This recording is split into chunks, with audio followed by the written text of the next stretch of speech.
मला त्यांना एवढीच विनंती करायची आहे की ठीक आहे, तुम्हाला काही मदत करता येणं शक्य नसेल किंवा त्याच्या संवेदना समजून घेणं शक्य नसेल तर नका घेऊ, पण किमान तो ज्या प्रतिकूल परिस्थितीत आहे आणि ज्या संकटाचा सामना तो शेतकरी करतोय, त्या गावातलं शेतमजूर करतोय, त्याची किमान अवहेलना होणार नाही अशा पद्धतीचं वक्तव्य तरी आपल्याकडनं, आपल्यासारख्या जबाबदार मंत्रिमंडळातल्या एखाद्या मंत्र्याकडनं जाणं हे अतिशय दुर्दैवी आहे, खेदजनक आहे. त्याचा करावा तेवढा निषेध कमी आहे.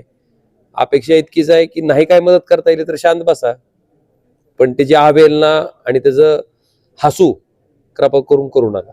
आढावा घेतला जिल्ह्यातल्या सगळ्या परिस्थितीचा, नेमकी काय परिस्थिती आणि जे मदतीचं चाललंय ते समाधानकारक चाललंय? सगळ्यात महत्वाचं, आपल्या प्रशासनाकडनं शेतीचं झालेलं जे नुकसान आहे त्याच्या संदर्भात जे पंचनामे चालू आहेत, त्या पंचनाम्याच्या बाबतीत प्रत्येक तालुक्यातले वस्तुनिष्ठ अहवाल सरकारकडे जात आहेत का? मला वाटतं हे लोकप्रतिनिधी म्हणून आमचं बघणं कर्तव्य आहे. आणि म्हणून आज जिल्ह्यातल्या सगळ्याच तालुक्याची या ठिकाणी आढावा बैठक आयोजित केली होती. आणि त्याच्यामध्ये प्रत्येक तालुक्यात, कारण आम्ही जवळपास सगळ्याच तालुक्यामध्ये फिरलोय, प्रत्येक तालुक्यातली परिस्थिती माहिती आहे, त्यामुळं त्याच्या अनुषंगानं मग वाहून गेलेली जनावरांच्या बाबतीतली मदत असेल, खरडून गेलेल्या जमिनीच्या बाबतीतली मदत असेल. आता इथं मला एक धक्कादायक माहिती माझ्या समोर आली की तुळजापूर तालुक्यामध्ये आता अनेक ठिकाणी पुलावरनं पाणी होतं, अनेक ठिकाणी रस्ते बंद होते. मग अशा परिस्थितीत ज्या ठिकाणी पुलावरनं पाणी जातंय, रस्ता बंद पडतोय, ते पाणी शेतीत गेल्यावर तिथली जमीन खरवडली नाही का? मग असं असताना तुळजापूर तालुक्यामध्ये 1 गुंठा सुद्धा जमीन खरवडली नाही अशा पद्धतीचा तहसीलदारांचा अहवाल होता आणि तो अतिशय धक्कादायक होता. त्यांना मी मगाशीच सांगितलं की मी गेलेल्या गावातनं अगदी काही शेतकऱ्याचे तर जिओटॅग फोटो काढून नावासहित त्यांना आम्ही सांगितलं, काक्रंब्यातल्या त्या माळी नावाच्या शेतकऱ्याचं, की जे आम्ही स्वतः बघितलंय. मग ते जमीन खरवडलेलं नाही का? अशी विचारणा केल्याच्या नंतर त्यांनी सांगितलं की बाबा मी उद्या आमचे तलाठी प्रत्येक ठिकाणी पाठवतो आणि खरडून गेलेल्या जमिनीचं जे क्षेत्र त्या ठिकाणी समाविष्ट करणं किंवा शासनाला अहवाल जाण्यासाठी देणं गरजेचं आहे, ते निश्चितपणे आम्ही देऊ. आणि सगळ्याच तहसीलदारला मी विनंती केली की बाबा जी काय शासन मदत करायले त्याच्यातनं काय शेतकऱ्याचं हे झालेलं आतोनात नुकसान भरून येतंय का? येत नाही, उघड आहे. मग अशा परिस्थितीमध्ये जी काय तुटपुंजी मदत मिळते तेवढी सुद्धा मदत जर त्या शेतकऱ्याला मिळू नये अशा पद्धतीची जर अधिकाऱ्याची मानसिकता असेल तर ते अतिशय दुर्दैवी आहे. सगळेच अधिकारी नाही, पण काही अधिकाऱ्याची ज्यांची अशी मानसिकता आहे त्यांची कान उघडणे आम्ही केली. त्यांना व्यवस्थित सांगितलं की बाबा रे, त्या माणसाला किमान काही ना काहीतरी आधार शासनाकडनं हा तुमच्या गेलेल्या अहवालावरच मिळणार आहे. त्यामुळे तुमचे अहवाल जात असताना ते त्या पद्धतीचे वस्तुनिष्ठ त्या ठिकाणी असणं गरजेचं आहे. आणि शेतकऱ्याला मदत मिळायच्या भूमिकेतनं तुम्ही सुद्धा त्या ठिकाणी पंचनामे करणं आवश्यक आहेत आणि तशा पद्धतीचे अहवाल सुद्धा जाणं गरजेचं आहे. देशामध्ये वेगवेगळ्या ठिकाणी खरं तर अतिवृष्टी, महापूर झाला, पंजाब झालं, कर्नाटक झालं, महाराष्ट्र झालं. आता केंद्रानं मदत करताना प्रत्येकाला वेगवेगळी मदत केलेली.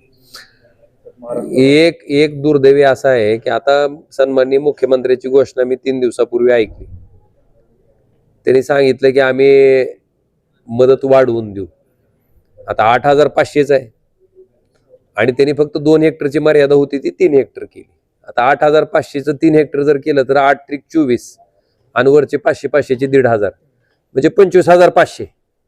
आपण ह्या मदतीची तुलना जर मागच्या वेळेस ज्यावेळेस अशी नैसर्गिक आपत्ती आली होती त्यावेळेस ह्याच सरकारनं केलेल्या मदतीशी केली तर ती मदत होती 13,500 प्रति हेक्टर आणि 3 हेक्टरची मर्यादा म्हणजे 13 त्रिक 39 आणि वरचे 500चे 1,500 म्हणजे 40,500.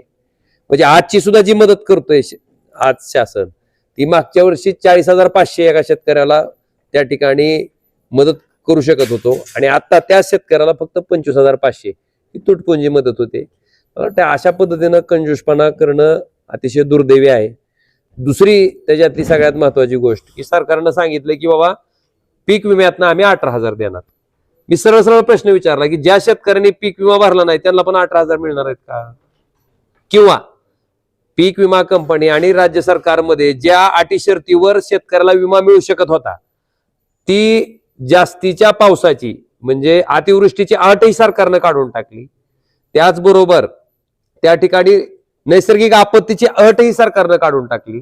मग आता ज्या अटीमुळे विमा मिळत होता ती अट काढून टाकल्यामुळं आता जे सरकार सांगतंय की आम्ही 18,000 रुपये पीक विम्यातून देणार आहे, तर ज्या महसूल मंडळामध्ये उंबरठा उत्पन्नापेक्षा जास्त उत्पन्न त्या ठिकाणी येणार आहे, मग त्याही शेतकऱ्यांना सरकार 18,000 रुपये पीक विमा देणार आहे का? मला वाटतं हा प्रश्न आहे. आणि सगळ्यात महत्वाचं, खरडून गेलेल्या जमिनीचं सरकारनं त्या दिवशी सांगितलं की आम्ही 3.5 लाख रुपयाची मदत त्या शेतकऱ्याला करतोय, पण इथं आल्यावर आता जी आर मध्ये असं कळतंय की 3 लाख रुपयाला ते MRGची सांगड घातली. अहो, आपल्याकडं शेतातले जे रस्ते होते ते रस्ते किती काळ त्या ठिकाणी त्याच्यावर लॉक होतं, किती काळ त्याला बंधन होतं की तुमचा जो रेशो असतो 60-40चा कुशल आणि अकुशल कामाचा तो मेंटेन न झाल्यामुळे कित्येक वर्ष बंद होतं. मग अशा प्रकारे कोपराला गुळ लावायचा शेतकऱ्याला, ती खाता बी येऊ नये आणि निस्ता दिसावा, मला वाटतं हे काही कामाचं नाहीये. तर ह्या गोष्टीचा खुलासा राज्य सरकारकडनं तुम्ही मागवावा जिल्हाधिकाऱ्यांनी, अशा पद्धतीच्या सूचना मी ह्या बैठकीमध्ये केल्यात. आणि ज्या फसव्या आहेत त्यांनी सांगितलं होतं की आम्ही ज्या विहिरीमध्ये गाळ पडलाय त्या विहिरीला सुद्धा गाळ काढण्यासाठी 30,000 रुपये देऊ, ते पण MRGच. आता मला सांगा, 1 फूट विहिरीचा गाळ काढायचा असेल तर 8,000 रुपये 9,000 रुपये 1 फुटाची रेट आहे आज. जर गाळा मोठा असेल तर 10,000 बी आहे, पण 3 फूट गाळ काढायला 30,000 लागते. आखी विहीर बुजलेली कशी काढायची 30,000 शेतकऱ्यांना? मला वाटतं अशा पद्धतीच्या फसव्या घोषणेनं आणि त्याला पुन्हा MRGची सांगड द्यायची, ह्यानं काही शेतकऱ्याचं दुःख त्या ठिकाणी कमी होणार नाही. उलट पक्षे आपण अजून त्याला अडचणीत आणतोय, असं माझं वैयक्तिक मत आहे. त्यामुळे सरकारला माझी कळकळीची विनंती आहे की फक्त नुसत्या घोषणा तुम्ही केल्या, पण त्याची प्रत्यक्षात अंमलबजावणी करत असताना मात्र जे कोपऱ्याला गुळ लावायचा प्रकार होतोय तो कृपा करून करू नये. आणि भरीव स्वरूपाची मदत आम्ही वारंवार आमच्या पूरग्रस्त भागातल्या शेतकऱ्यांना मागतोय. त्यांची तशी परिस्थिती आहे, त्यांची तशी अवस्था आहे आणि त्या अवस्थेतनं ते जात आहेत. अतिशय प्रतिकूल परिस्थिती आहे. मला वाटतं अशा परिस्थितीमध्ये मी सरकारला वारंवार विनंती करतोय की कर्ज काढा हवं तर, पण शेतकऱ्याला मदत करा.